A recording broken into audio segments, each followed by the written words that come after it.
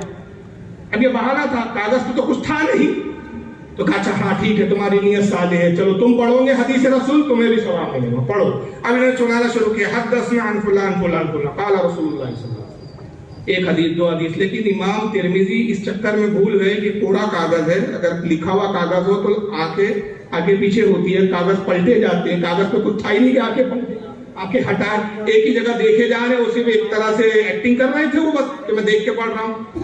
امام مسلم نے محسوس کر لیا کہ جناب نگاہ ہٹ ہی نہیں رہی ہے، ایک کاغذ پہ اتنا کیا لکھ ڈالا اتنا، ایسا کیا ہے کہ ایک ہی کاغذ پہ ساری حدیثیں لکھ دی، کاغذ پلٹا ہی نہیں جا رہا ہے، اور یہ حدیث پہ آپ پر سنائے جا رہے ہیں، کاغذ پہ حدثنا عن فلان، امام مسلم لکھ رہے ہیں۔ امام مسلم نے کاغذ ہاتھ سے چھینا، جب دیکھا تو کوڑا، جلال آ گیا۔ کہا ترمذی رسول اللہ کی حدیث کے ساتھ تمسخر کرتے ہو، مذاق کرتے ہو، گڑگڑ کے حدیث سنا رہے تھے، ایک حدیث اس کتاب صفحے پہ لکھی بھی نہیں ہے۔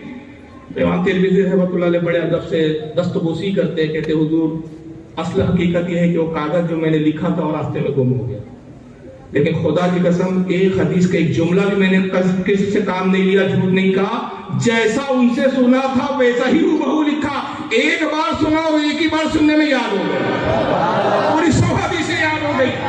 آپ چاہے تو تصدیق کر لے، کہا ٹھیک ہے ترمذی، اپنے دوسرے شاگرد کو بلایا، کہا جو تم نے اپنے حافظے کی بنیاد پہ حدیثیں بیان کی اور جو رہ گئی ہے وہ بھی بیان کرو، انہوں نے وہ بھی حدیثیں بیان کی، ساری حدیثیں امام مسلم نے لکھ ڈالی اور اس کے بعد اپنے دوسرے شاگردوں کو بھیجا، جاؤ ان محدث سے کہو کہ کاغذ گم ہو گیا، دوبارہ وہ حدیثیں وہ سنا دی۔ اب یہ دوسرا شاگرد جاتا ہے، ان سے حدیثیں تحریر کر کے لاتا ہے، اور لانے کے بعد جب امام مسلم کی بارگاہ میں پیش کیا گیا، امام مسلم نے جو زبانی سنائی تھی اور جو تحریر آئی، ایک حرف ادھر تھا نہ ادھر تھا، یہ حفظے کا عالم تھا امام ترمذی کا. اور پھر امام مسلم کہتے ہیں کہ صاحبزادے جو کچھ میرے پاس تھا میں نے سکھا دیا, اب میں چاہتا ہوں کہ تم میرے استاد امام بخاری سے پڑھو.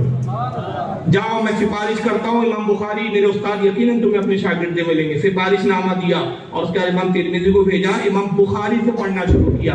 1 سال کچھ عرصہ پڑھتے رہے امام بخاری سے, اور جب جانے لگے تو امام بخاری سے کہتے حضور میں نے آپ سے حدیثیں پڑھی ہے, میں چاہتا ہوں اس کی سند عطا کر دی جائے. امام بخاری سند دیتے ہیں, تو سند میں کیا لکھتے ہیں, ترمذی نے مجھ سے پڑھا نہیں ہے بلکہ مجھے پڑھایا ہے. اس نے مجھ سے پڑھا نہیں ہے, مجھے پڑھایا ہے.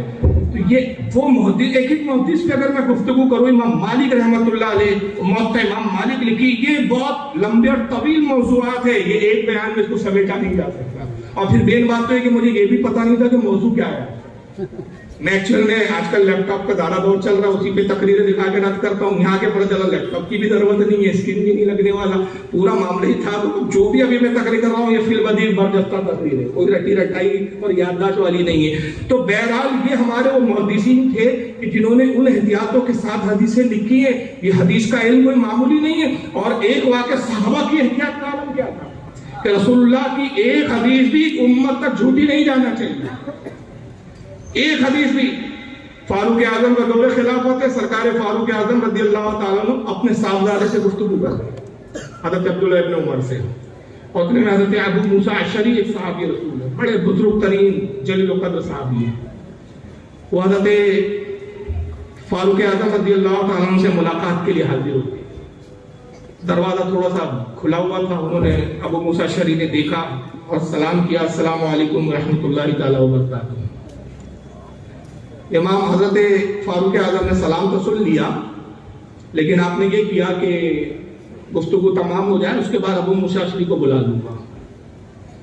انہوں نے دوسری بار آواز دی کہ امیر المومنین میں حاضر ہو سکتا ہوں, اجازت ہے. فاروق اعظم نے اس کو دوسری بار بھی نظر انداز کیا. انہوں نے 3 بار آواز لگائی اور ابو موسیٰ اشعری لوٹ گئے. جب لوٹنے لگے تو اپنے بیٹے عبداللہ سے کہا کہ دیکھو ابو موسیٰ اشعری کتنے بے صبرے ہیں, میں دیکھ رہے ہیں کہ میں ان سے گفتگو میں مشغول ہوں, تھوڑا انتظار کرتے. 3 بار آواز دی اور لوٹ گئے, جاؤ ذرا بلا کے. حضرت عبداللہ گئے, کہا کہ والد صاحب بلا رہے ہیں آپ کو.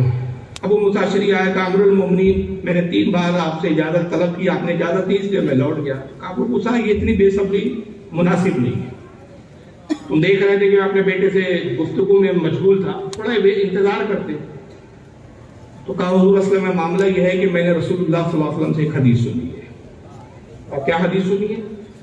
کہا حضور حدیث یہ سنی ہے کہ آقا نے فرمایا جب کسی کے گھر جاؤ تو 3 مرتبہ آواز ہو, اجازت مل جائے تو ٹھیک, ورنہ تیسری بار بھی اجازت نہ ملے تو لوٹاؤ. بار بار چیخو چلاؤ نہیں. اور آج کل کیسا ہے, جو بیل بجاتے ہیں جب تک بیل جل نہ جائے چھوڑتے ہیں. اور میرے ساتھ تو ایسا حادثہ ہوا, میرے گھر میں نے ایک بار بیل لگائی, 1 مہینے کے اندر ہی جل گئی. پھر میں گیا صاحب بیل لینے کے لیے, بیل والے سے میں کہا بیل دو, جناب ابھی 1 مہینے تو آپ لے گئے. میں کہا جل گئی یار, دوسری تو اچھی کمپنی کی. بولے یہ اس کی گارنٹی ہے, دوسری دیا, وہ بھی جل گئی 15-20 دن بعد. تیسری بار لینے پہنچا تو وہ دکاندار کہتا ہے بولے کیا بات ہے آپ کے یہاں کی بیل بہت جلتی ہے. میں نے کہا یار جو بھی آتا ہے نا ایسا دباتا ہے کہ جب تک باہر برآمد نہ ہو جاؤ چھوڑتا ہی نہیں. تو وہ غیر مسلم تھا دکاندار, ہمارے محلے کی دکان ہے, وہ کہتا ہے کہ اصل میں بیل بجانے سے بھی آنے والا تہذیب یافتہ ہے کہ بدتمیز ہے, یہ پتہ چل جاتا ہے. تو میں نے کہا وہ کیسے ہے؟ تو بولے وہ ایسے کہ اگر تمیز والا ہوگا تو 1 بار بجائیں, تھوڑا انتظار کریں کہ بھائی غسل کر رہے ہوں گے, نہا رہے ہوں گے, کسی کام میں مشغول ہوں گے, کھا رہے پی رہے ہوں گے, سو رہے ہوں گے, بھائی سن لیا, اٹھیں گے, تھوڑا اٹھ کے آنے میں تھوڑا سا وقت لگے گا, انتظار کرے گا. نہیں آئے تھوڑا دیر بعد دوسری بار بجائیں گا, جو جاہل آئے گا آپ جو بجائیں چھوڑے گا, تو بھاگتے ہوئے آتا ہے آدمی. تو اللہ کے رسول نے ادب سکھائے گا. ابو موسیٰ اشعری روایت کرتے ہوئے کہتے ہیں کہ میں نے رسول اللہ سے سنا کسی کے گھر جاؤ 3 بار آواز دو, اگر صاحب مکان صاحب خانہ اجازت دے تو ٹھیک, ورنہ لوٹاؤ. میں نے 3 بار اجازت طلب کی, آپ کی اجازت نہ دی, میں لوٹ گیا. فاروق اعظم نے کہا کیا یہ رسول اللہ سے تم نے حدیث سنی؟ کہا ہاں. کہا میں پھر پوچھتا ہوں کیا تم نے رسول اللہ سے حدیث سنی؟ کہا ہاں امیر المومنین میں نے رسول اللہ سے حدیث سنی. آپ نے ابو موسیٰ اشعری کا ہاتھ پکڑا, کہا میرے ساتھ آؤ. مسجد نبوی میں آئے, مؤذن سے کہا اذان پکار. اذان کا ایک طریقہ یہ تھا کہ ایک نماز کے وقت اذان ہوتی تھی جیسے ہوتی ہے, تو نماز کے وقت ہو تو مسلمان سمجھ لیتے تھے کہ نماز کے لیے بلایا جا رہا ہے, اور اگر بے وقت اذان ہو تو لوگ سمجھ لیتے تھے کہ کوئی پیغام ہے, کوئی خبر ہے، کوئی بات چیت ہے، کوئی مشورہ ہے، مسلمانوں کو بلایا جا رہا ہے، کیونکہ اذان جو ہے نماز کے علاوہ تھی، لوگ سمجھ گئے کہ فاروق اعظم کی طرف سے بلاوا ہے، مسجد میں بھیڑ جمع ہو گئی۔ جب سب لوگ جمع ہو گئے، ابو موسیٰ اشعری رحمۃ اللہ علیہ حیران ہے کہ بھائی کیا معاملہ ہے، امیر المومنین میرے ساتھ ایسا کیوں کر رہے ہیں؟ بہرحال تو لوگ جمع ہو گئے تو آپ نے فرمایا لوگوں ذرا ابو موسیٰ اشعری سے سنو یہ کیا کہتا ہے، اب بیان کرو۔ ابو موسیٰ اشعری نے وہ حدیث پھر بیان کی۔ فاروق اعظم کہتے ہیں کہ تم میں سے کوئی گواہی دے سکتا ہے کہ یہ حدیث اس نے بھی سنی ہے؟ اس لیے کہ خدا کی قسم ابو موسیٰ اشعری نے ایک ایسی آج بات کی جس کو ہمارے کانوں نے نہیں سنا، ہمارے کان اس بات سے ناآشنا ہیں، ہم نہیں جانتے کہ رسول اللہ نے اس طرح کبھی فرمایا، کم از کم میں نے تو نہیں سنا۔ اگر تم میں سے کسی نے سنا ہو یہ بات تو ابو موسیٰ اشعری کی تصدیق کرے۔ اتفاق کی بات پورے مجمع میں کسی نے بھی حدیث نہیں سنی تھی، اس کے راوی تنہا ابو موسیٰ اشعری، اور ایک راوی سے حدیث آئے تو محدثین کی اصطلاح میں اس کو غریب کہتے ہیں، ضعیف کے درجے میں آتی ہے۔ حالانکہ صحابی کے بارے میں اصول ہے کہ صحابی ایک صحابی سے بھی آ جائے تو حدیث معتبر ہوتی ہے، صحابی کے علاوہ جو ہے کسی ایک راوی سے آئے تو اس کو غریب کہتے ہیں، اس پہ پھر ضعیف کا حکم لگا دیا جاتا ہے۔ تو کہا اور کوئی، کسی نے تصدیق نہیں کی۔ اب کہتے ہیں کہ ابو موسیٰ میں تجھے کچھ دن کی مہلت دیتا ہوں، غور و فکر کر، کوئی گواہ حاضر کر جو سچا اور سکا ہو۔ خدا کی قسم اگر تو نے گواہ پیش نہیں کیا تو رسول اللہ کی طرف جھوٹی نسبت اور تہمت اور جھوٹی بات منسوب کرنے کے جرم میں تجھ پہ کوڑے لگاؤں۔ ابو موسیٰ اشعری بزرگ صحابی، ضعیف ترین وہ صحابی، جوان نہیں تھے۔ ابو موسیٰ اشعری بڑے حیران کہ امیر المومنین اتنی سختی میرے ساتھ کر رہے ہیں۔ کچھ دیر سوچتے رہے، پھر اچانک خیال آتا، کہتے کہ حضور مجھے یاد آیا جس وقت رسول اللہ نے فرمایا میرے ساتھ عامر ابن عاص بھی تھے، تو عامر ابن عاص اس وقت مصر کے گورنر تھے، مصر کا اور مدینہ منورہ کہا وہ تو مصر میں، تو کہا پھر کیسے اس کی تصدیق ہوگی؟ تو کہا اجازت دیجیے کہ میں مصر جاؤں۔ کہا جاؤ سفر کرو۔ گھر آئے، اونٹ تیار کیا، سامان بار کیا، اور کئی دن کا سفر کر کے مصر پہنچتے۔ ایک حدیث کی تصدیق کے لیے سفر ہو رہا ہے جناب، اور جب مصر پہنچے ابو موسیٰ اشعری کے دار الخلافہ میں پہنچے، اور اس کے بعد جو خادم تھا دروازے کا، جو گیٹ کیپر، اس سے کہا جا ابو حضرت عمرو ابن عاص سے کہو۔ عمرو ابن عاص کیا پہنچے اور کہنا ابو موسیٰ اشعری ملنے آئے۔ حضرت عمرو ابن عاص کو اطلاع ہوئی، وہ باہر خوشی خوشی آئے، میرے بھائی مرحبا، تمہاری آمد مبارک ہو۔ کہا نہیں، میں اصل میں آپ سے ملاقات کے لیے نہیں آیا ہوں، صرف اس غرض سے آیا ہوں کہ رسول اللہ کی ایک حدیث مجھے یاد ہے کہ آپ بھی اس وقت موجود تھے جب حضور نے بیان کیا، میں بھی تھا، اس حدیث کی تصدیق کے لیے آیا ہوں۔ کہا کم از کم اونٹ سے ہے تو اتر جاؤ۔ کہا نہیں، میں اونٹ سے بھی نہیں اتروں گا۔ کہا ابو موسیٰ بڑی عجیب بات ہے۔ کہا حضور وہ ایک الگ بات ہے، بس آپ یہ بتائیں کہ رسول اللہ صلی اللہ علیہ وسلم نے ارشاد فرمایا کہ جب تم کسی کے گھر جاؤ 3 بار آواز دو، جواب ملے ٹھیک ورنہ نہ ہو جاؤ۔ اور مجھے خیال ہوتا ہے کہ اس وقت آپ بھی موجود تھے۔ اچھے سے یاد ہے کہ حضور صلی اللہ علیہ وسلم نے یہ بات فرمائی۔ کہا لکھ دیجیے۔ انہوں نے کہا مہمان خانے میں آؤ، کمرے میں آؤ، بیٹھو، کچھ کھا پی لو۔ کہا نہیں، میں یہیں ٹھیک ہوں، آپ لکھ کر لائیے۔ اس لیے کہ میں حدیث رسول کی تصدیق کی غرض سے آیا ہوں، کھانے پینے کی غرض سے نہیں آیا ہوں۔ اگر اللہ نے چاہا تو پھر کبھی آؤں گا، پھر مہمان نوازی ہوتی ہے۔ ابھی نصیب اس لیے آیا۔ چنانچہ عمرو ابن عاص نے تحریر لکھی اور کہا کہ میں تصدیق کرتا ہوں کہ ابو موسیٰ اشعری نے رسول اللہ کی طرف سے جو حدیث بیان کی حضور سے میں نے بھی سنی۔ مور لگائی، دستخط کی، تحریر دے دی۔ ابو موسیٰ اشعری پھر لوٹ کر آتے حضرت فاروق اعظم امیر المومنین رضی اللہ تعالیٰ عنہ کو تحریر پیش کی۔ پھر اذان ہوتی ہے، پھر لوگ جمع ہوتے ہیں، اور پھر فاروق اعظم کہتے ہیں کہ دیکھو لوگوں کہ ہم ابو موسیٰ اشعری تصدیق لائے ہیں، اس حدیث کا ایک راوی عمرو ابن عاص ہے، اور اب ہم یقین کرتے ہیں کہ رسول اللہ کی طرف جو نسبت کی گئی ہے اس حدیث کی صحیح ہے۔ اور اس کے بعد کہتے ہیں ابو موسیٰ مجھے معاف کرنا، یہ بات نہیں ہے کہ میں تم پہ شک کر رہا تھا، شبہ تھا مجھے تمہارے سچائی پر، میں نے صرف یہ سند و دلیل اس لیے قائم کی کہ لوگ جان لیں کہ یہ فاروق اعظم کا دور خلافت ہے۔ اگر کسی نے رسول اللہ کی طرف ایک بھی جھوٹی حدیث بیان کرنے کی کوشش کی تو عمر ابن خطاب اس کو وہ سزا دے گا جو چوروں کی سزا ہوا ہے۔ صرف یہ سند کہ جب رسول اللہ کی طرف نسبت کر کے کوئی حدیث بیان کرو تو بہت سوچ سمجھ کے بیان کرو۔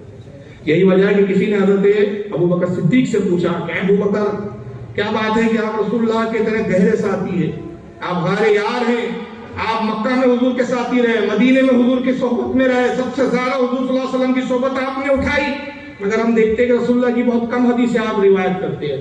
تو حضرت ابوبکر صدیق فرماتے ہیں کہ خدا کی قسم میں نے تم سب سے زیادہ رسول اللہ سے باتیں سنی، مگر صرف احتیاط کرتا ہوں کہ حضور نے جن جملوں میں حدیث بیان کی اگر میرے جملوں میں فرق آ جائے، اگرچہ مفہوم وہی ہو، میں اس کو بھی حدیث میں تحریف جانتا ہوں، اس لیے میں اس خوف سے کہ تحریف حدیث کا الزام مجھ پر عائد نہ ہو جائے اور رسول اللہ کی طرف جھوٹی نسبت یا جھوٹے جملے نسبت کرنے کی تہمت مجھ پہ نہ لگ جائے، یہی وجہ ہے کہ میں رسول اللہ کی حدیثوں کو زیادہ بیان نہیں کرتا۔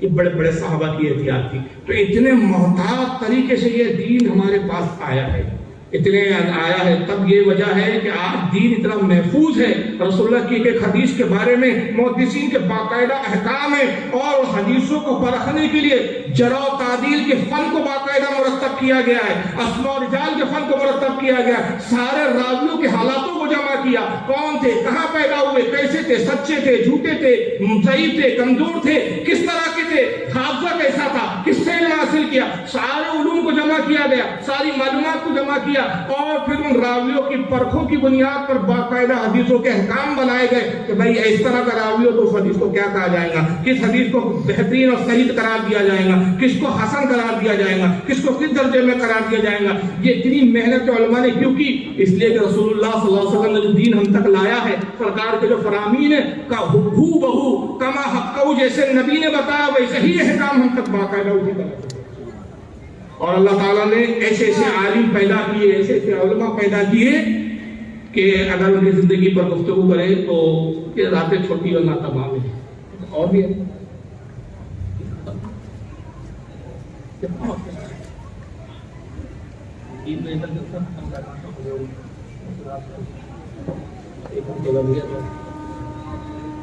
چلیے تھوڑا درود شریف پڑھیں آپ، اللہم صلی علی سیدنا مولانا شفیعنا وحبیبنا وطبیبنا ونبینا ومولانا محمد وعلی آلہ واصحابہ وبارک وسلم، صلاۃ والسلام علیک یا رسول اللہ صلی اللہ علیہ وسلم۔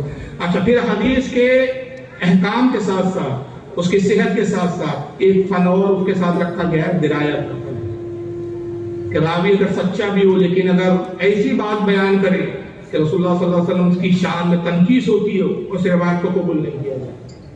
ایک ہوتا ہے تلاوت حدیث، ایک ہوتا ہے فہم حدیث، اس میں بڑا زمین آسمان کا فرق ہوتا ہے۔ اس مثال پر اس تعلق سے اگر گفتگو کی جائے تو بہت رات چھوٹی پڑ جائیں گی، میں 4-4 باتیں بتا دینا چاہتا ہوں، اور یہ باتیں اس لیے بھی عرض کر دوں کہ آج کا جو جلسہ ہے رضا پوشی کا بھی جلسہ ہے۔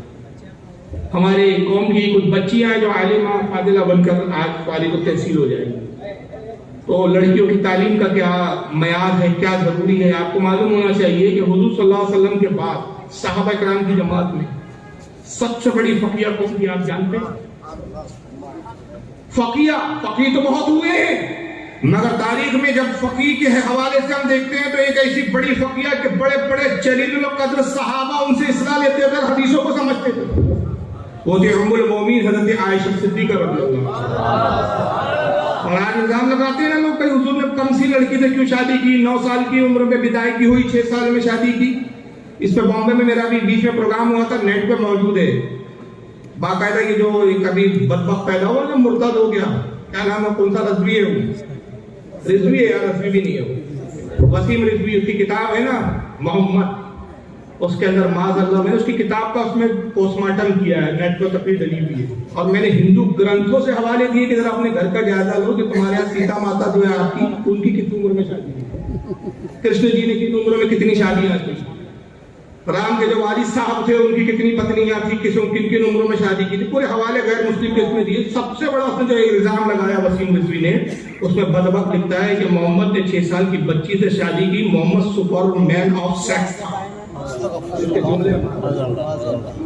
سیکس ہی زیادہ نعوذ باللہ، اس لیے ایک چھوٹی بچی کو بھی اس نے نہیں چھوڑا، معاذ اللہ، استغفر، صد بار معاذ اللہ۔ میں اس کا جواب دیتے ہوئے وہاں ایک بات کی تھی، یہاں تھوڑا تفصیل سے جواب دوں گا کہ میں نے کہا بدبخت حضرت عائشہ ام المومنین سے کم عمر میں شادی کرنے کا جو سرکار کا مقصد تھا وہ یہ تھا کہ حضور جانتے تھے سب سے پہلے تو وہ شادی جو ہوئی وہ اللہ کی مرضی سے ہوئی، حکم خدا سے ہوئی، اللہ تعالیٰ نے حکم دیا کہ محبوب آپ عائشہ سے نکاح کریں۔ صحیح بخاری کے اندر ہی خود حدیث ہے کہ نبی پاک فرماتے ہیں کہ جبریل میرے پاس آتے رہے بار بار، اور مخمل کے کپڑے میں ایک وہ چھپی ہوئی پوشیدہ چیز لاتے تھے، اور جب کپڑا ہٹاتے تو عائشہ کو تم ہوتی تھی، اور مجھے کہا جاتا تھا کہ یہ تمہاری دنیا اور آخرت میں دی ہوئی ہے۔ تو سرکار کو اللہ کی طرف سے حکم دیا، تو حکمت کیا تھی حضور کی؟ حضرت عائشہ بہت ذہین تھی، اور کم عمر میں حضور کے پاس آئیں گی تو زیادہ صحبت کا عرصہ گزرے گا، تو عورتوں کے جتنے احکام ہیں وہ ام المومنین عائشہ صدیقہ کے ذریعے پہنچیں گے۔ ایک تو حکمت یہ تھی، اور دوسری یہ کہ آنے والے دور میں ہمیں مزاج مل جائے کہ اگر گھر کے اندر عورتیں پڑھی لکھی ہوتی ہے تو اولادیں بھی پڑھی لکھی نکلا کرتی ہے، ایک قوم اور نسل بھی پڑھی لکھا ہوتی ہے۔ یہی وجہ ہے کہ کہا جاتا ہے نا کہ بچے کی پہلی درسگاہ ماں کی گود ہوا کرتی ہے۔ بچہ سب سے پہلے کہاں سے سیکھتا ہے؟ ماں کی گود سے سیکھتا ہے۔ اگر ماں تعلیم یافتہ ہوں گی تو بچے تعلیم یافتہ ہوں گے، اگر ماں جاہل رہ گئی تو بھی بچے بھی جہالت کا شکار ہو جاتے ہیں۔ ام المومنین عائشہ صدیقہ کتنی بڑی فقیہ تھی۔ ایک مرتبہ حضرت ابو ہریرہ روایت کرتے ہوئے کہتے ہیں کہ لوگوں جب جنازہ جاتے ہوئے دیکھو تو کھڑے ہو جایا کرو۔ آپ حدیث بیان کر رہے ہیں، ام المومنین عائشہ صدیقہ کو یہ بات پتہ چلتی ہے کہ ابو ہریرہ اس طرح روایت کر رہے ہیں کہ ابو ہریرہ کو بلاؤ۔ لوگ گئے کہ ام المومنین آپ کو یاد کرتے ہیں، گئے السلام علیکم ام المومنین، آپ نے مجھے یاد کیا۔ کہا ابو ہریرہ یہ کیا حدیث سنا رہے ہو لوگوں کو؟ تم کہتے ہو کہ حضور صلی اللہ علیہ وسلم جنازہ دیکھ کے کھڑے ہو جایا کرتے تھے، اور اس بنیاد پہ تم کہتے ہیں کہ جب جنازہ جائے تو کھڑے ہو جایا کرو۔ یاد رکھیے حکم کیا ہے شرع کا۔ اگر مسلمان کا جنازہ جا رہا ہے، اگر آپ جنازے میں شرکت کرنے کا ارادہ رکھتے تو کھڑے ہوئیے اور جنازے میں شریک ہو جائے، اور اگر شرکت کا ارادہ نہیں ہے، آپ کام میں مصروف ہے، تو کھڑے ہونا کوئی ضروری ہے لازم نہیں۔ اگر آپ بیٹھے رہے تو کوئی بےد بھی نہیں، لوگ کھڑے ہو جاتے ہیں، سب کو شریعت کا حکم۔ تو ابو ہریرہ یہ روایت کر رہے تھے، تو ام المومنین عائشہ صدیقہ رضی اللہ تعالیٰ عنہا فرماتی ہے کہ تم کیسے روایت کرتے ہو اس چیز کو؟ تو انہوں نے کہا ام المومنین میں نے رسول اللہ کو اپنی آنکھوں سے دیکھا کہ جنازہ جا رہا تھا اور سرکار کھڑے ہو گئے تھے۔ تو کہتے ہیں کہ اے ابو ہریرہ تم نے دیکھا سچ لیکن حدیث کو سمجھے نہیں تم کا۔ کہا ام المومنین بھی اس حدیث کا کیا مطلب ہے؟ کہا تم نے یہ تو دیکھا کہ جنازہ جا رہا تھا حضور کھڑے ہو گئے، یہ نہ دیکھا کہ جب سرکار تشریف فرماتے تو وہ حجرہ کس کا تھا؟ وہ میرا ہی حجرہ تھا جہاں سرکار کھڑے ہوئے تھے تشریف فرماتے، اور میں حضور کے پیچھے کمرے میں سے حضور کے اس منظر کو دیکھ رہی تھی۔ سرکار نے کھڑے ہوتے ہوئے ایک جملہ بھی کہا تھا جس کو ابو ہریرہ دوری کی وجہ سے تو سن نہ سکا، میں نے سنا، تو میں نے اس حدیث کے مطلب کو جانا۔ اصل معاملہ یہ تھا کہ وہ جنازہ مسلمان کا نہیں تھا، ایک یہودی کا تھا، اور وہ یہودی کا جنازہ جب کاندھے پہ لے جا رہے تھے، سرکار تشریف فرماتے بیٹھے ہوئے تھے، آپ یہ کہہ کر کھڑے ہو گئے ایک کافر یہودی مجھ سے اوپر ہو کر جائے، میں تو نبی ہوں، یہ مجھ سے کیسے اوپر ہو کر جائے؟ یہ حکمت تھی۔ تو سرکار اس حکمت کی بنیاد پہ کھڑے ہوئے، نہ کہ یہ کہ جنازے کے لیے کھڑے ہونے کا حکم دے رہا ہوں۔ ابو ہریرہ کہتے ہیں ام المومنین اللہ تعالیٰ آپ کو جزائے خیر دے کہ آپ ہیں، ہم حدیثوں کو روایت کرتے ہیں اور آپ حدیثوں کو سمجھا دیا۔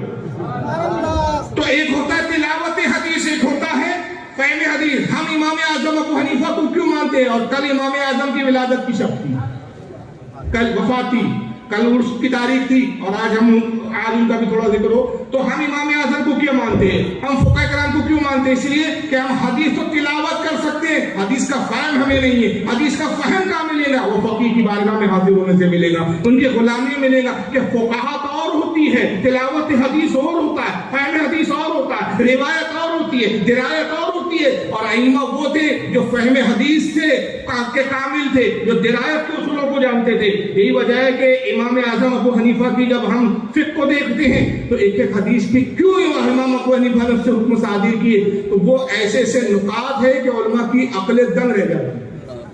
یہ وجہ ہے کہ امام شافعی رحمۃ اللہ علیہ فرماتے ہیں کہ امام ابو حنیفہ نہ ہوتے تو کوئی فقیہ پیدا نہ ہوتا، سارے فقیہوں کے باپ امام ابو حنیفہ ہے۔ اور یہ جو ہے یہ اللہ کی فضل و کرم سے آتا ہے، یہ اللہ تعالیٰ کی جانب سے۔ میں نے حدیث تلاوت کی نا کہ اللہ تعالیٰ جس سے بھلائی چاہتا ہے اس کو کیا کرتا ہے؟ دین کا فقیہ بنا دیتا ہے۔ کیسے فقیہ بنتے ہیں؟ ایک محاورہ ہے ہمارے اردو میں بولا جاتا ہے کہ پالنے میں بچے کے پاؤں نظر آتے ہیں، یعنی پالنے میں جب جھولے میں بچہ پیر مارتا ہے تو دانا اور عقل مند لوگ اس کے پیر مارنے کے انداز سے سمجھ لیتے تھے کہ یہ بچہ بڑا ہو کے بننا کیا ہے۔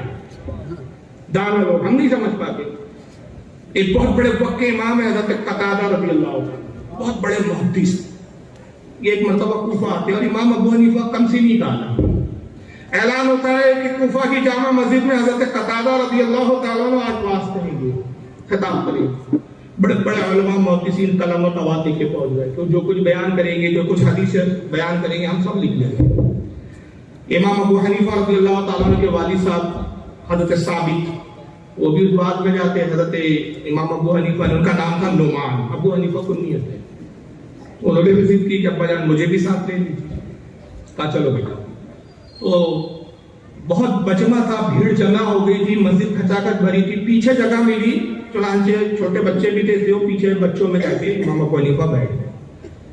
حضرت قتادہ رضی اللہ تعالیٰ عنہ کلام کرنے رہے، گفتگو کرنے لگے، اور تقریر کرتے کرتے دوران گفتگو جب علماء بہت داد دینے لگے ان کی ایک بات پہ، تو انہوں نے جوش میں فخر کے ساتھ یہ جملہ کہہ دیا کہ سلونی عائشہ، پوچھو مجھ سے کسی بھی چیز کے بارے میں پوچھو کہ میں جواب دوں۔ بہت بڑا دعویٰ تھا، کسی بھی چیز کے بارے میں تم سوال کرو میں جواب دوں گا۔ بار بار کہتے تھے آپ سلونی سلونی، پوچھو مجھ سے، پوچھو مجھ سے۔ بڑے بڑے وقت کے اماموں نے سر جھکا دیا، واقعی آپ کی ذات وہ ہے کہ آپ ہر سوال کا جواب دیں۔ لیکن وہ ننھے سے امام اعظم، تقریباً 8 سال کی عمر تھی اس وقت آپ کی ساتھ، آپ کو یہ اعلان کچھ اچھا نہیں ہے۔ آپ اپنے والد سے کہتے ہیں کہ اس اعلان میں تھوڑی غرور کی بو آتی ہے، ایسا اعلان تو صرف مولا کائنات کو ہی زیب دیتا ہے، کیونکہ وہ بابو العلم تھے، وہ بھی ممبر پہ اعلان کرتے تھے مولا کائنات کے بارے میں آتا ہے، آپ ممبر پہ بیٹھ کے کہتے لوگوں پوچھو مجھ سے، پوچھو مجھ سے، اس سے پہلے کہ تم مجھے گم کر جاؤ، یعنی میرا وصال ہو جائے، خدا کی قسم تم جس چیز کے بارے میں پوچھو گے میں جواب دوں گا، میں تمہارے زمین کے راستوں سے زیادہ آسمان کے راستوں سے واقف ہوں۔ اور آج علی کے بعد انہوں نے دعویٰ کیا، تو یہ اعلان ذرا ٹھیک نہیں تھا، امام ابو حنیفہ کو ٹھیک نہیں لگا۔ تو آپ اچانک کھڑے ہوئے جوش میں اور کہا کہ حضور میرا ایک سوال ہے۔ لوگوں نے پلٹ کے دیکھا، کہا ایک بچے بیٹھ جاؤ۔ اب ظاہر ہے بچہ، اب یہ بھرے مجمع میں ایک پیچھے بچہ کھڑے ہو گئے، حضرت ایک سوال ہے تو ساتھ میں بیٹھ جاؤ، بڑے بڑے تو کہاں گیا، یہ لوگوں کا دستور ہوتا ہے۔ لوگوں نے کہا ایک بچے بیٹھ جاؤ۔ حضرت قتادہ نے کہا نہیں وہ بچہ کو پوچھنا چاہتا ہے، قریب آنے دو۔ تو جب بچہ کیا سوال کرے گا، بچہ سوال کیا کرے؟ حضرت قتادہ نے کہا آنے دو۔ آپ قریب پہنچے اور کہا حضور ایک سوال ہے۔ سوال کیا تھا وہ تب سمجھ میں آنے دے، تھوڑا سا پس منظر مجھے سمجھانا۔ قرآن عزیز میں سورہ نمل ہے، جس کا نمل کے معنی ہوتے چیوٹی، چیوٹی کے نام سے ایک سورہ ہے پوری۔ اس میں اللہ تعالیٰ نے حضرت سلیمان علیہ السلام کا ایک واقعہ ہے۔ واقعہ یہ کہ سلیمان علیہ السلام اپنے لشکر کے ساتھ جا رہے ہیں، جنات بھی ہے اس میں، انسان بھی ہے، شیاطین بھی ہے، لاکھوں کی تعداد میں لشکر ہے۔ اور 30 میل کی دوری پر جہاں سلیمان علیہ السلام کا لشکر ٹھہرا ہوا ہے، وہاں سے 30 میل کی دوری پر کچھ چیونٹیاں ہیں جو اپنی غذا تلاش کر رہی ہیں۔ یہ واقعہ قرآن میں بیان کیا، حدیث میں نہیں۔ اور اب تک وہاں بھی رسول اللہ کے علم غیب پر سوالیہ نشان لگا ہے، دیوار کے پیچھے کی خبر نہیں۔ ایسا لگتا ہے یہ انارکلی کی اولاد ہے، اس کو دیوار سے بڑی محبت ہے، دیوار کے پیچھے کی خبر۔ انارکلی اسی کی امی جان تھی، ان کو چنوا دیا تو دیوار کرتا رہتا ہے، وہ دیوار کے پیچھے کی خبر نہیں۔ اور یہ قرآن میں موجود ہے، کم وقتوں کو سمجھ میں نہیں آتا۔ 30 میل کی دوری پر چیونٹیاں چل رہی ہے، غذا تلاش کر رہی ہے، تو چیونٹیوں کی ایک رانی ہے، وہ چیونٹیوں سے کیا کہتی ہے، اے چیونٹیوں اپنے بلوں میں چلی جاؤ، کہیں ایسا نہ ہو کہ سلیمان کا لشکر تمہیں کچل دے۔ قرآن کہتا ہے کہ 30 میل کی دوری پر سلیمان علیہ السلام نے اس چیونٹی کی گفتگو کو سن لیا۔ اب آپ جائیے جو کہتے ہیں ابھی کوئی علم غیب نہیں، بولنا جناب آپ کو بہت علم ہے، آپ بہت بڑے علامہ ہیں، یہ چیونٹی ہے، آپ کے کان کے پاس رکھ دیتے ہیں، ذرا پوچھئے، ذرا دیکھیں کیا کہہ رہی ہے۔ کان کے پاس رکھ دو نا تو بھی چیونٹی کی آواز سنائی دے گی، چیونٹی کی آواز ہی نہیں آج تک کسی نے سنا جنا، لیکن 30 میل کی دوری پر سلیمان علیہ السلام چیونٹی کی آواز سنتے ہیں۔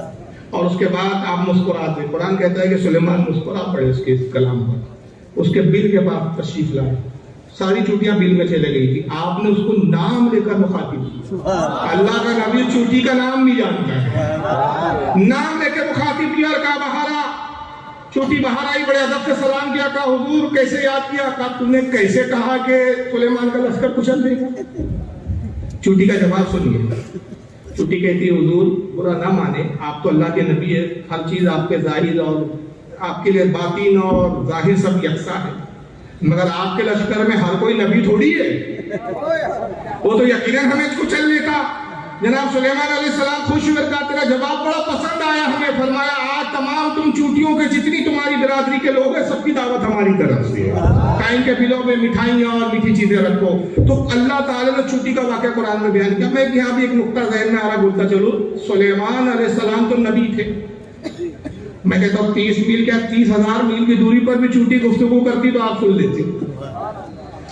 تو سلیمان علیہ السلام نبی تھے، ان کو تو اللہ نے علم دیا، چوٹی تو نبی نہیں تھی، چوٹی کو کیسے پتا تھا 30 میل کی دوری پر سلیمان علیہ السلام کا لشکر ہے؟ چوٹی تو نبی نہیں تھی صاحب، اس کو کیسے پتا چل گیا کہ 30 میل پر سلیمان علیہ السلام کا لشکر ٹھہرا ہوا ہے اور وہ ادھر ہی آ رہا ہے؟ اچھا آپ ہی راستے سے، راستہ بھی معلوم چوٹی کو، کیوں پتا؟ تو میں بہت سوچتا رہا چوٹی کو کیسا پتا، قرآن نے اس کا ذکر ہی نہیں کیا، حدیث میں اس کا کچھ نہیں ملا۔ تو میرا اس کا وجدان کہتا ہے کہ اس لیے کہ وہ کہہ رہی ہے کہ اے چوٹیوں اپنے بلوں میں چلے جاؤ کہ سلیمان علیہ السلام کا لشکر نہ کچل دے۔ بعد میں کہتی ہے کہ آپ تو نبی ہے، تو گویا سلیمان علیہ السلام کو نبی مانتی تھی، تو گویا وہ مومنہ تھی، حضرت سلیمان کو نبی جانتی تھی، ان پر ایمان لائی تھی، تو نبی سے محبت کا صلہ یہ ملا کہ وہ چوٹی کو بھی اللہ نے اتنا علم عطا کر دیا۔ تو جو اللہ تعالیٰ نبیوں کی محبت میں جانور اور چرند کیڑے مکڑوں کو علم عطا کر دے، وہ اپنے ولیوں کو کتنا علم عطا کرتا ہے۔ تو اگر غوث اعظم پھر یہ اعلان کرے نظرت الی بلاد اللہ جمع کاخر دلالتین علی حکم اتصالی، میں اللہ کے تمام شہروں کو ایسے دیکھتا ہوں جیسے ہتھیلی میں رائی کا دانا، تو اس پہ کیا تعجب کی بات؟ کہ شہزادہ ہو کر، نبی کی اولاد ہو کر، آل نبی ہو کر، غوث اعظم ہو کر دنیا کو رائی کے دانے کے برابر دیکھے، کیا تعجب ہے؟ یہاں تو چوٹیوں کی محبت کا صلہ ہے کہ 30 میل دور کی خبریں ان کو پتہ چل گئی۔ یہ آج تک دیوار کے پیچھے کا ان کا وہی اٹکا ہوا ہے۔ تو بہرحال یہ واقعہ قرآن میں بھی پس منظر آپ نے سمجھ گیا۔ تو حضرت امام اعظم سوال کیا کرتے، حضور آپ نے بھی ابھی کہا سلونی پوچھو مجھ سے، میرا سوال یہ ہے کہ جس چوٹی سے سلیمان علیہ السلام نے کلام کیا وہ نر تھی کیا مادہ تھی؟ یہ سوال بتا دیجیے، اس کا جواب میل تھی یا فیمیل تھی؟ حضرت قتادہ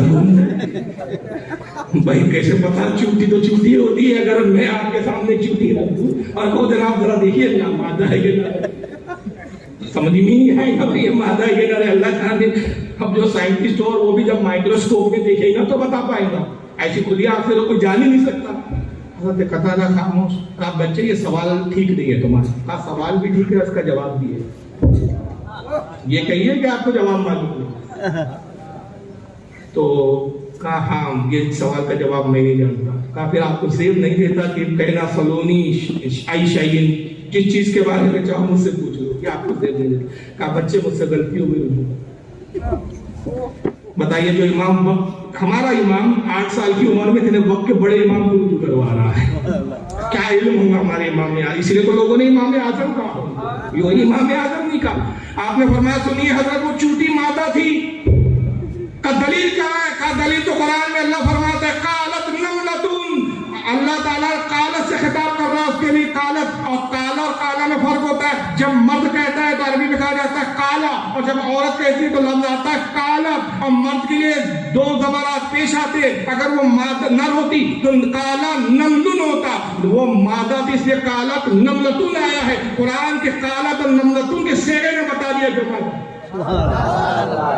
حضرت قتادہ کہتے ہیں بچے تم نے صحیح کہا، میری نگاہ دیکھ رہی ہے کہ آنے والے زمانے میں تم مسلمانوں کے امام بن کر ہوگا، اور وہی ہوا پیشن گوئی کہ آج وقت کے امام ہے۔ اور پھر ایسے ایسے پیچیدہ مسائل امام اعظم نے حل کیے کہ منٹوں میں جو مسئلے بڑے بڑے فقیہ حل نہیں کر پاتے تھے آپ منٹوں میں حل کر دیتے۔ آپ کے زمانے میں بادشاہ تھا منصور، بڑا عجیب قسم کا سربراہ تھا، اسی نے آپ کو بعد میں زہر دے کے شہید بھی کیا۔ اپنی بیگم سے ایک مرتبہ گفتگو کر رہا ہے کسی بات پر، اور بیگم نے کچھ ایسی بات بول دی کہ ناراض ہو گیا منصور، ناراضگی میں آیا، غصے میں آیا، کہا کہ میری حکومت سے نکل جا، اور سورج غروب ہونے سے پہلے اگر تو میری حکومت سے باہر نہ ہوئی تو تجھ پر 3 طلاق، اور اگر پکڑی گئی تو تجھے قتل کر دوں گا، جان کا بھی خطرہ، نکاح سے خارج ہونے کا بھی خطرہ منڈلا۔ اب یہ بڑی پریشان ہے بھائی، حکومت تو اتنی بڑی ہے کہ تیز رفتار گھوڑے پر بھی میں بیٹھ کے نکلوں تو سورج غروب ہونے سے پہلے اس کی حکومت اس کی سرحد سے باہر نہیں نکل سکتی۔ حیران ہو گئی، کیا کرے، کیسی قسم کھا لی؟ کا بادشاہ اب اپنی قسم واپس لے لیجیے، کہا نہیں میں نے جو بول دیا میں اس پر کروں، میں قسم کھا کے کہتا ہوں کہ اگر سورج غروب ہونے سے پہلے تو میری حکومت سے باہر نہیں نکلی تجھے پکڑوں گا، قتل کر دوں گا، تو 3 طلاق۔ یہ آئی اور قدیزوں سے اور کچھ وزیروں سے کہتی ہے کہ اس کا حل بتاؤ۔ وزیر ہاتھ ٹیک دیتے، کہتے ہیں اگر اس کا کوئی جواب دے سکتا ہے تو وہ امام اعظم ابو حنیفہ، امام اعظم کے پاس جا۔ یہ آتی ہے، سلام عرض کرتی ہے، حضور ایسا ایسا معاملہ ہوا۔ آپ مسکراتے کہتے کوئی پرواہ نہیں، کچھ نہیں ہوگا، ہمارے گھر کھاؤ پیو آرام سے رہو۔ اپنی بیوی اہلیہ کو بلایا تھا، یہ ملکہ عالیہ، ان کو کھلاؤ پلاؤ، دعوت کھاتے توازے کرو۔ وہ کھانا وانا بنا رہی ہے، کھانا دی، اس کا کھانے میں دل نہیں لگ رہا ہے، کہ حضور بہت گزر رہا ہے، آپ اللہ کے ولی ہے، کچھ کرامت دکھائیے، کرامت کے ذریعے مشرق سے مغرب میں پہنچا دیجیے۔ آپ کہتے کرامت کی کوئی ضرورت نہیں ہے۔ بار یہاں تک کہ ظہر کا وقت ہو گیا، اذان ہوئی، امام اعظم اپنے گھر سے گئے، مسجد قریب میں تھی، بازو میں ہی، نماز پڑھی، واپس آ گئے۔ کہتی اب ظہر ہو گیا، مغرب تک کا کہا ہے بادشاہ نے۔ کہتی حضور وقت کام ہے، کچھ تو کیجیے۔ ملکہ فکر مت کرے، میرا وعدہ ہے کہ نہ آپ قتل کی جائیں گے نہ طلاق ہوگی۔ عصر کا وقت آ گیا، امام اعظم پھر عصر کی نماز پڑھنے گئے، پھر لوٹا ہے۔ اب تو یہ حالت ہے جیسے جب وقت گزرا اس کی حالت دے رہی۔ کہتی حضور اب عصر بھی ہو گئی، بس اب مغرب کا وقت قریب ہے۔ آپ نے کہا کوئی فکر مت کرو۔ پھر اپنے شاگردوں کو بلایا، کہا جاؤ آس پاس میں بکھر جاؤ، ذرا دیکھو کہ بادشاہ کے سپاہی کس طرف آ رہے ہیں، اور بلکہ اگر کوئی سپاہی ملے تو ان سے خود کہہ دینا کہ ملکہ علی ہمارے گھر میں ہے۔ یہ تو اور پریشان کہتی حضور اول تو میں چلو کم از کم چھپی ہے، طلاق ہوتی ہے تو ہو جائے، جان تو بچ جائے، اب تو آپ خود ہی بتا رہے ہیں کہ میں آپ کے گھر پر ہوں، یعنی قتل بھی کروانا چاہتے۔ کہا میرا وعدہ ہے کہ نہ تم قتل کی جاؤں گی نہ طلاق، بس اتنا۔ وہ گئے، کچھ سپاہی ڈھونڈ رہے تھے اس کو، تو انہوں نے کہا ارے کہاں ڈھونڈتے ہو بھائی؟ وہ ہمارے استاد امام ابو حنیفہ کے گھر میں، جاؤ بادشاہ کو بلا کے لاؤ۔ سپاہی گئے، بادشاہ کو خبر دی، بادشاہ گھوڑے پہ سوار ہوا آیا، بس مغرب کا وقت قریب تھا، سورج غروب ہونے کے قریب تھا۔ آپ نے ملکہ عالیہ سے کہا آپ برقع پہنیے، آئیے میرے ساتھ، اور لا کے مسجد میں بٹھا دیا۔ بادشاہ آیا، کہاں ہے ملکہ؟ مسجد میں بیٹھی ہوئی۔ کہا مغرب کا وقت ہو گیا، مغرب کا وقت ہو چکا، سورج غروب ہو گیا۔ کہا مغرب کا وقت ہو گیا، طلاق تو ہو چکی، اس کو قتل بھی کروں گا۔ کہا بادشاہ نہ طلاق ہوئی نہ تو اس کو قتل کروں۔